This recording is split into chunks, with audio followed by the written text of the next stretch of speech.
Mettre des oignons dans ses chaussettes, boire un shot antigrippal, superposer les pulls pour transpirer un max. Sur TikTok, on trouve toutes sortes d'astuces et remèdes farfelus contre la grippe saisonnière. Ça sent le kebab dans la chambre et pourtant ce remède a fait ses preuves. On a demandé à une médecin si ses conseils pour se soigner sont vraiment efficaces. Je ne crois pas qu'il y ait de preuve d'efficacité des oignons sur la lutte contre les virus. Que vous mettiez des oignons ou que vous fassiez le tour de vous-même sous la pleine lune, ça ne changera pas le fait qu'il va falloir entre 3, 5, 7 jours selon les immunités pour que le virus soit jugulé par votre corps. La science ne montre pas d'absorption particulière à travers la plante des pieds plus qu'ailleurs. D'ailleurs, quand on dit attraper froid, ça n'a pas de sens parce qu'on n'attrape pas les virus par le simple fait de marcher sur le sol froid.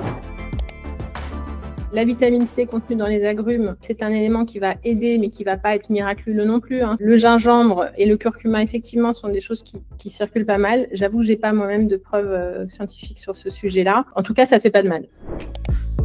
Il faut bien boire de l'eau parce qu'on se déshydrate beaucoup entre le nez qui coule, entre la respiration avec la bouche ouverte et puis la fièvre.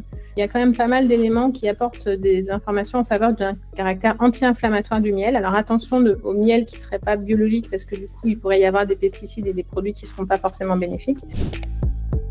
Contrairement aux idées reçues, lorsqu'on grelotte, c'est pas parce qu'on a besoin d'être couvert 10 fois, parce que vous pouvez mettre 200 couvertures, vous grelotterez quand même, c'est la fièvre qui provoque ça. Et il vaut mieux pas trop se couvrir pour ne pas favoriser des montées de fièvre trop brutales et trop fortes, notamment chez les enfants, puis ça pourrait favoriser des convulsions. Et la transpiration, elle survient naturellement lorsqu'il y a la défervescence, c'est-à-dire qu'une fois qu'on a atteint le pic de fièvre, la fièvre diminue, et là on transpire, donc de toute façon on va finir par transpirer avec ou sans les 3 pulls et les 4 couvertures.